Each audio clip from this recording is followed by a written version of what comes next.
Man. Hey guys, you're listening to Alex Callan on The Faction. Today we have Toby Peterson Stewart from Melbourne-based band The Omnific on the phone. We also may have Jerome chiming in at a point. We're not too sure about that. So we'll just play that by ear. Toby, how's it going, man? Good, bro. How are you going?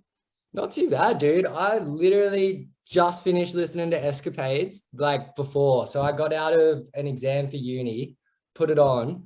Holy shit. My mind was blown, man. That was really, really not what I was expecting. I mean, it's not often you kind of come across a metal influenced jazz band that doesn't actually have a guitar. It was a really pleasant surprise and an awesome album. Awesome, man. I appreciate that. Thank you.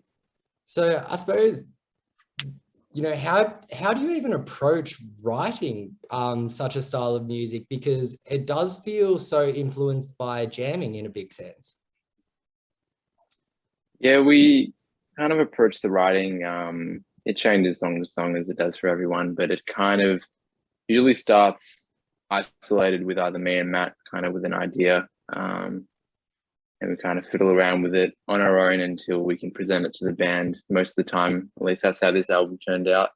There is actually a couple of songs that are, one of them called Dwam. That's like, I wrote that in like year 9. So that's a really old one. I think it was the first song I wrote when I got Pro Tools. And I kind of just re-envisioned it on bass this time around and made sure it made sense to me, like structurally, because that's something that I've kind of been working on, especially for this album, structures and having things make sense, because you can do anything you want with, for one, instrumental music, and for two, just basses. So you got to hold yourself back, but you also just got to make it make sense, because you could have any section go to any part you want. So in terms of the writing, I just literally just trialed and errored, one idea after the other in like a song structure, and like, so I had an idea and I tried to see what came next and how that made me feel, and if that's what I wanted it to make me feel. And essentially you can do anything. There's no vocals, there's no boundaries really. So yeah, a lot of it's just kind of like that riffing and just kind of seeing what feels right to come next, because the possibilities are kind of endless. And, I feel that is such a jazz connotation in a sense that it's always what feels right to come next, but it's never what you expect is going to come next, which I always find really cool when listening. Yeah, I feel the same. I remember when I was younger, I think now I try and make it feel like what feels right. But I remember when I was younger, I was like, I want that section to kind of catch you off guard and kind of make you look and be like, oh, what? That's cool. I remember I used to really feel that a lot, but now it's more just like make it make sense, because if it doesn't make sense, it just doesn't have a story. No, that's, obviously just the songwriting progression for you, I suppose. But I do find it interesting kind of how you mentioned certain songs were written in year 9. Because how old are you now, Toby? 24. So that would have been, I couldn't be bothered doing the maths. So I said year 9. It's a while ago. Yeah. So obviously, 2012. So you're 9 years. Sorry, yeah, 9 years. For a genre that not many people are doing, it's kind of obviously something that you've been working on and envisioned for quite a while now. Yeah, we did. I say that with just that one outlier of a song. I think Matt had another song he kind of workshopped that he's had for a few years too. But a lot of these songs came together from the end of 2019 to the end of 2020 when we kind of finished it up. And we spent just a lot of time really getting our vision clear and kind of knowing what we wanted to say. And that came from being a band for the past 5.5 years of, again, trial and error of putting together songs that just consist of bass and seeing what we like and seeing kind of the opportunities that we give ourselves from having that arrangement. I suppose, was that arrangement initially out of circumstance that you guys didn't have a guitarist and made it work, or was it something that you actively wanted to pursue, the varying sounds and tones on a bass? Yeah, so me and Matt knew each other through some mutual friends, and we kind of just had the similar drive to what we wanted to do musically, and where we wanted to go with our music careers. So I think we just caught up one day and just did something else unrelated, and then we just kind of spawned the idea of maybe we should just like do a song together, just from that mutual interest and mutual motivation to do music. And it just kind of happened in that sense. We never really meant for it to necessarily be like this weird idea. Mhm. I suppose that is what it was originally, but yeah, the idea. I don't know if that makes sense what I'm explaining. Kind of losing my words here, but yeah, it just kind of came out of a spur of the moment thing at that time, and we just kept going because again we had that same motivation to do it, and so we just haven't stopped. Exactly. And, it has been going pretty mental for you guys as well, because you've recently got signed to Destroy All Lines as like a kind of booking roster, Wild Thing Records as well, which is pretty insane, man. And I kind of feel like that's all kind of come around the release of this debut album. So how are you feeling when you kind of can get back on the road and actually premiere it to people?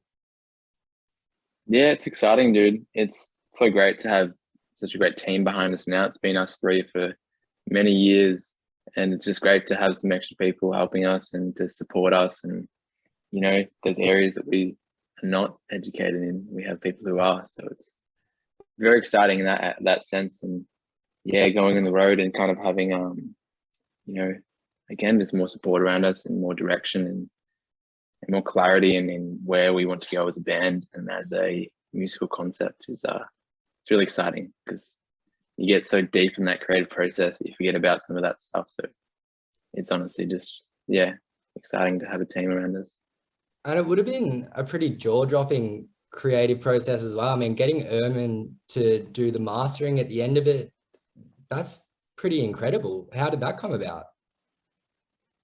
Um, Werman's, I think he might be moving pretty soon, but he's a local guy, so he had a go at mixing our EP a couple of years ago, Kismet, and then we get someone else to do it instead. But he mastered that record, and we've kind of just been loosely in touch ever since. And I know he doesn't do a lot of mastering anymore, apart from quite big acts. So we were super lucky to get him on to master the album, and his ear's just phenomenal. So you can just make it just right, especially when you just have basses. You need it to be just right because you could go. I mean, mixing's a big part of it, but yeah, you could go crazy with the areas that kind of build up in frequencies. But we took care of that in mixing, but then yeah, and just cleared it all out at the end.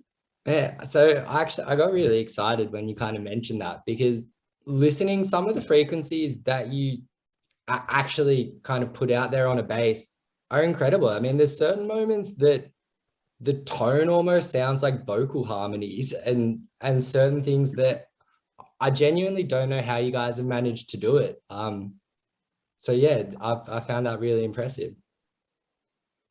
Thanks, man. I mean, that's a lot of EQ work and a lot of playing with that amount of like top end, Mhm. that amount of audibility. That's something different, and so you got to make sure everything is kind of precise, and you got to make sure you feel more comfortable in that space, because that was the first thing that I kind of noticed when this band started is you got to be everyone can hear everything you're doing. You're not hiding behind guitars or anything. And so we kind of got comfortable with that. And honestly, just as the EPs have kind of led up to this album, we've kind of just been adding more and more top end, and then becoming more and more aware about how we can kind of utilize that and express ourselves and on the instrument, because yeah, with techniques and whatever we do, yeah. And I know that, as a band, your style would probably be more classified as progressive, but being a Melbourne band, there is a really big rise of new jazz, with a lot of acts coming up, not within the heavy realm at all. And, I suppose I'm kind of wondering if the local scene has kind of impacted the music that you put out, or if you're kind of trying to do something different? I mean, in terms of jazz, I'd say we're kind of, I like to think that we are, but we're kind of the opposite to jazz, where there's no improvisation going on with some of this stuff. Like at the moment, I'd love to get some more in there, but it's all written very precisely, like I said, like to get two basses to work in some of the contexts that we're pushing it now is quite an adventure to kind of make that happen. As we're pushing the sound further and further across from where it originated from for us. So yeah, everything's really precise, but yeah, some of the local bands have kind of inspired me. I know I was turning Thornhill quite a bit when their debut came out, and some of their kind of moods and vibes kind of really hit me a little bit deep. So I kind of took some inspiration from that, if talking about the local scene. And yeah, that's kind of as much as I can say about that. Yeah. Fair enough. That's it makes a lot of sense. Thornhill's kind of not who I was imagining. I was thinking like 3070 and kind of some of those acts that are doing, I suppose, have some certain like jazzy percussion and things like that. Yeah, no, like, yeah, we all have our own influences, all three of us. So it just kind of like happens. Like those are, yeah, Matt and Jerome listen to completely different music to me. There's those mutual little crossovers, but it goes from Owl City to like Cannibal Corpse and all that. So, you know, you can, and I'm talking about like genuinely loving that stuff. I'm not just saying, oh, I can bear that. Yeah. Genuine musical love from Owl City to Cannibal Corpse. Like that's a thing that happens in our band. So it's I think just that diversity kind of just is what brings the diversity of the actual writing. And it's, you know, kind of exciting being into such a diverse style at a big sense as well, because, you know, having Clay from Polyphia feature on the album is insane because that's 3 basses on a song. But it also kind of means that, you know, you guys can ultimately collaborate with whoever you want from any style, not having guitarist or a vocalist. Yeah, there's a lot of room to interpret what we do. And of course, that means anyone who jumps in a song. I think we only had bass players so far, apart from just session guys. But yeah, anyone can kind of jump on and do their own thing. It doesn't have to be a straight solo. It doesn't have to be anything. And I think that's what is exciting about our music, as well as when you listen to it, it can be interpreted quite differently, as any instrumental music can. Yeah, it's very individual what we do, I think, and you'll either love it or you'll fucking hate it. Yeah, I feel it's kind of a bit of a cinematic quality where, you know, you might hate it sometimes and then you listen to it in a different context and fucking love it kind of thing. So it's such a eclectic album. I really, really love it. Truthfully, in terms of Escapades, I kind of feel as if we've covered everything. So I suppose, what do the Omnific have planned for the rest of summer? And it seems like you guys kind of have a lot going on. So, you know, what's in store? Yeah, well, with COVID, that's the situation that's happening at the moment for everyone. But we're going to be playing Uncaged in, I think it's late January, which is super exciting. We haven't played a festival circuit tour, so that's going to be very exciting. The last festival we did was Fun As. So that's what's coming up. And then, I mean, plans are planned. They just have to be, you know, COVID just has to shuffle out of the way a little bit, and hopefully they'll go ahead next year with some touring. But if all that doesn't go ahead, then it's just going to be writing and kind of working on what we want to say next with our music. So yeah, we'll see.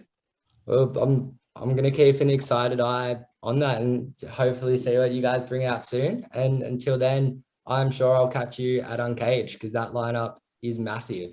I haven't seen Wolfmother in a lot of years, and I'd be really excited to see them again, to be honest.